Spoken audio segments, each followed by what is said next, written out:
जब विषय आपने क्षमता विचक्षण समय सूचकता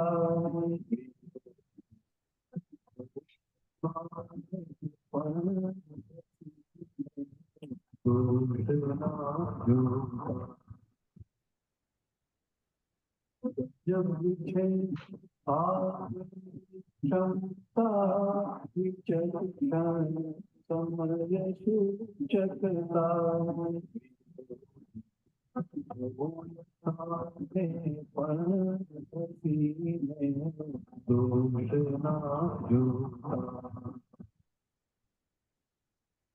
जब विषय आपने क्षमता विचक्षण समय सूचकता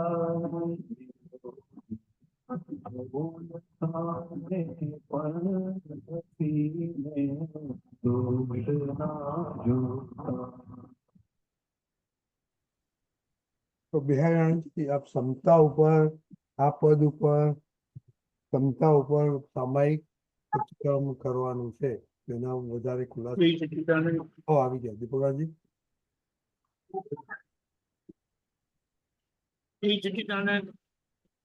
જય સચ્ચિદાનંદ.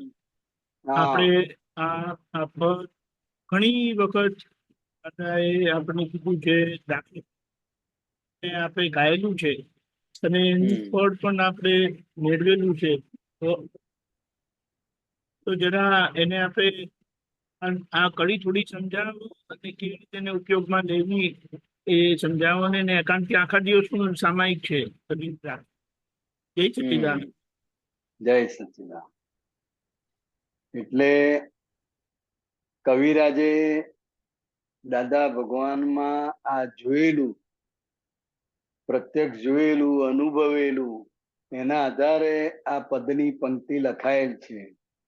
ગજબ છે આપની સમતા વિચક્ષણ સમય સૂચકતા વિરોધી હોય સામે પણ હસીને દોષ ના જોતા. એટલે સામે ગમે તેવો વિરોધી હોય, ગમે તેટલું ડાયરેક્ટ એ એમના ઉપર હુમલો કરતા હોય કે ડાયરેક્ટ પ્રશ્નો પૂછતા હોય, પણ એ વખતની એમની જે સમય સૂચકતા છે, અને આ અમે નટુકાકાના રેફરન્સમાં જોયેલું, અને પેલા જે ઢોળકિયા સાહેબ હતા એમના રેફરન્સમાં પણ આ જોયેલું. એટલા ડાયરેક્ટ પ્રશ્નો પૂછતા હતા. નટુકાકા તો એટલા બધા ડાયરેક્ટ પ્રશ્નો પૂછે ને, તો એ દાદા આમ હસી કાઢે. હવે એનો એક દાખલો આપું તો એક વખત દાદા ભગવાન છાપું વાંચતા હતા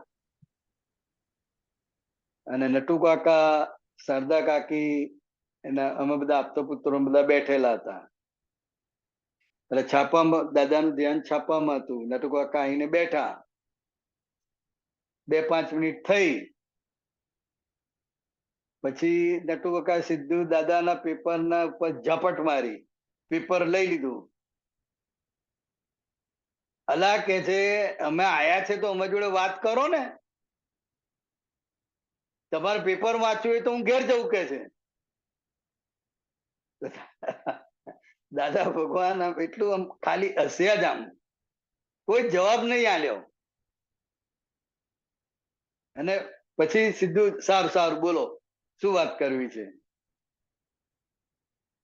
એટલે આવા આવા પ્રશ્નો, અને એમની જે એ વખતની એમણે કશું એમને કહ્યું નહીં કે ભાઈ આ જ્ઞાની પુરુષની ક્રિયા છે, એમનામાં તમે ક્યાં ઝપટ મારો છો, આ અવિનય છે, આમ છે, તેમ છે, એવું કાંઈ જ નહીં. પણ એ જે એમની સમય સૂચકતા, અને એમણે હસીને એમનો દોષ નથી જોયો. એટલે આવા તો કવિરાજે ઘણા બધા પ્રસંગ જોયા હશે. રાઈટ. એટલે એ રેફરન્સમાં આ પદની પંક્તિ લખાઈ હોય એવું મને લાગે છે. તો કે હવે આપણે પણ એ પદની પંક્તિ આપણા ઉપર લેવાની છે, બરાબર ને?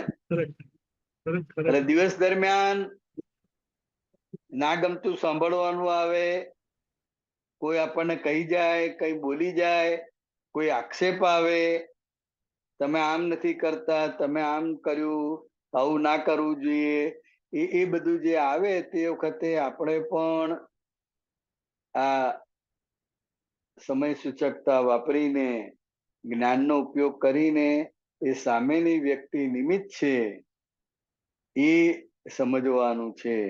અને એ સમજાશે નિમિત્ત ભાવે તો જ આપણને એનો દોષ નહીં દેખાય.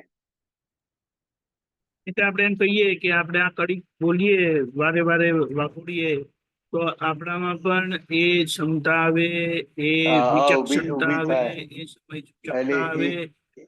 એક મહાત્માને કહેલું ખરું કે આ પદની પંક્તિ ગાજો તમે, હા, 80 વાર ગાવાનું કહેલું. સવાલ ગજબ. હા, ને એ મહાત્માએ ગાયું પણ ગીરી ખરું. ગીરી ગીરી હા, હતા ને, જે ઓળખ્યા આપણા ને? મંદિરમાં હતા ને, હા. એમને કીધેલું. અને એમણે ગાયું પણ ખરું. હા, યસ, અને આખી અંદર ક્ષમતા પણ એ ઊભી થાય. બરાબર, બહુ એટલે સરસ. આ બધા દાદાના અલગ અલગ અલગ અલગ બધા પ્રયોગો છે, અને આ સાર્થક કરેલું છે પાછું. એટલે અનુભવ કોઈને સિદ્ધ કરેલું છે ને કોઈ એમ. આ અનુભવ સિદ્ધ કરેલું છે. કોઈને વાણીની ગરબડ હોય તો એને પેલું વાણીનું પદ વાળું ગાવાનું કહેલું છે. કઈ પેલું એટલે એ બધા કંઠે લેવાના જ છે, બિરાજે. વારે પાછળ હા પાછળ. હા, પણ અત્યારે આપણે આના ઉપર છે તો કે આ થાય. આપણો દોષ જોવાના છે, અને આપણને ક્યાં ક્યાં આપણને ગડબડ થાય છે. કોઈ પણ સંજોગોમાં કોઈ આપણને કહે છે, કોઈ આપણને બોલી જાય છે, તો તરત આપણને એ ક્ષમતા કેમ નથી રહેતી? તો કે આપણને એ સામેવાળો વ્યક્તિ દોષિત છે, મને આવું કેમ કહ્યું, હું એવો નથી, એ આપણે સાબિત કરવા જઈએ છીએ. એને કારણે ઇમોશનલ થઈને ક્રોધ આવી જાય છે. તો કે એ સાંભળવાની જે શક્તિ છે, તો કે કોને કે છે અને હું કોણ છું, એ વખતે આ જે જ્ઞાનની ગોઠવણી કરવાની છે, તો કે ગોઠવણી કરવામાં આપણી જાગૃતિ કાચી પડે છે, અને એ દોષિત દેખાય છે, માટે એના પર ક્રોધ આવે છે. એટલે જ્યારે જ્યારે કંઈ પણ આપણી પર આવી પડે ના ગમતું, ત્યારે આ ખાસ ગોઠવણી બિહારીને કે છે, અને હું શુદ્ધાત્મા છું. અને આ કહેનાર છે એ એની મરજીથી નથી કહેતો, એ નિમિત્ત છે. એટલે આ આખી સમજણ અંદર પાકી કરવા માટે આવા બધા સંજોગો આપણા જીવનમાં આવ્યા જ કરે છે. અને જ્યાં સુધી આ સમજણ પાકી નહીં થાય ત્યાં સુધી તમને ક્રોધ નહીં કરવો હોય તો એ આવી જશે. બરાબર છે, રાઈટ રાઈટ. એટલે આ કડીની વાગોડવાની બહુ ઉપયોગી છે આપણી અંદર. એટલે આ ગાવાથી જાગૃતિ ઊભી થાય. અને આ દાદાની સામે બધા પ્રસંગો તમે જોયેલા હોય, અને દાદા એ વખતે જ્યાં હસીને હસી નાખે અથવા હસીને જવાબ આપે, તમે તમારી જાતને ભગવાન કેમ કેવડાવો છો, આ પ્રસંગ હોય, કેટલા બધા પ્રસંગો, એ બધા પ્રસંગો જોયેલા છે. અને એ સહેજ પણ ઇમોશનલ થયા વગર એમણે જવાબ આપ્યો છે. તો કે ભાઈ અમે તો અમારી જાતને ભગવાન નથી કેવડાવતા, અને જો એવું હશે તો અમે કાઢી નાખીશું કે છે. પોતાની જાતને ભગવાન કેમ કેવડાવો છો? એટલે એનો જે સામેવાળા વ્યક્તિનો કહેવાનો આશય પકડે છે, અને એને કે છે કે ભાઈ આવું હશે તો અમે કાઢી નાખીશું. ખોટું છે, આવું કેમ બોલ્યા, એ રીતે નથી લીધું એમણે. જે આવ્યું એનો સ્વીકાર કર્યો છે. કોને કે છે, હું કોણ છું.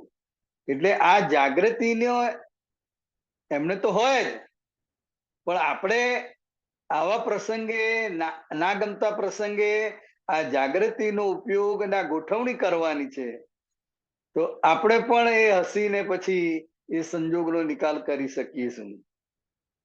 પણ હજુ આપણે ત્યાં એ જાગૃતિ ગોઠવવામાં કાચા પડીએ છીએ, એટલે આપણને તરત ક્રોધ આવે છે, અકળાઈ જઈએ છે. એટલે આ પંક્તિ ગાઈએ તો એ જાગૃતિ ઊભી થાય. બહુ સરસ. જય સચ્ચિદાનંદ. જય સચ્ચિદાનંદ. આપણો સમય પૂરો થયો છે. તમે 3 મિનિટ બોલાવો. ભારતીબેન ફોલો કરજો, અનમ્યુટ કરજો.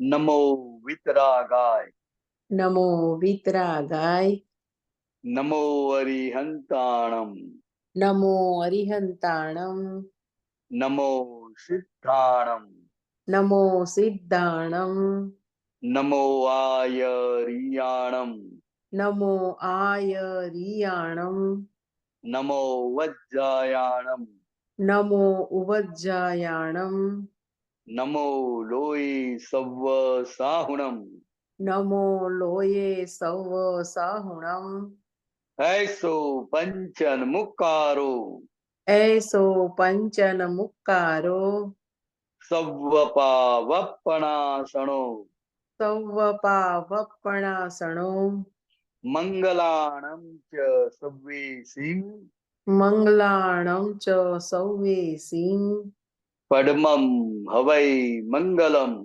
પડમં હવૈ મંગલમ. ઓમ નમો ભગવતે વાસુદેવાય, ઓમ નમો ભગવતે વાસુદેવાય, ઓમ નમઃ શિવાય, ઓમ નમઃ શિવાય. જય સચ્ચિદાનંદ, જય સચ્ચિદાનંદ, સચ્ચિદાનંદ. જય જય સચ્ચિદાનંદ. કાલનો પ્રોગ્રામ જય થોડો જોઈ લઈએ. સવારે 6:30 પ્રાતઃવિધિ, 10:15 ગુજરાતી સત્સંગ, 4:30 કીર્તન ભક્તિ ને આરતી, રાત્રે 9 વાગે ભગવાન સત્સંગ. જલ્દી પધારજો. અને આખા દિવસના પુરુષાર્થમાં આપણે આ કવિરાજની છે, ગજબ છે આપની ક્ષમતા, વિચક્ષણ સમય સૂચકતા, વિરોધી હોય છામ પણ હસીને દોષ ના જોતા, એને ખૂબ ખૂબ વાગોડીશું. તમારો અનુભવ કહેવાય. જલ્દી પધારજો. જય સચ્ચિદાનંદ. જય જય સચ્ચિદાનંદ, સચ્ચિદાનંદ, જય બિહારી જય સચ્ચિદાનંદ, જય સચ્ચિદાનંદ, જય સચ્ચિદાનંદ, જય જય સચ્ચિદાનંદ, સચ્ચિદાનંદ. જય સચ્ચિદાનંદ. hold on, એક મિનિટ. બેન જય સચ્ચિદાનંદ, બેન જય સાતીબેન જય સચ્ચિદાનંદ, જય સચ્ચિદાનંદ, સંજુભાઈ જય સચ્ચિદાનંદ, કમિષ્ઠાબેન જય સચ્ચિદાનંદ, અમીબેન જય સચ્ચિદાનંદ, જય નલિનીબેન સચ્ચિદાનંદ, જ્યોતિબેન જય સચ્ચિદાનંદ, જય સચ્ચિદાનંદ. નરેન્દ્રભાઈ, ગીતાબેન, હિમુબેન, અરુણાબેન, જય Hold on. સચ્ચિદાનંદ.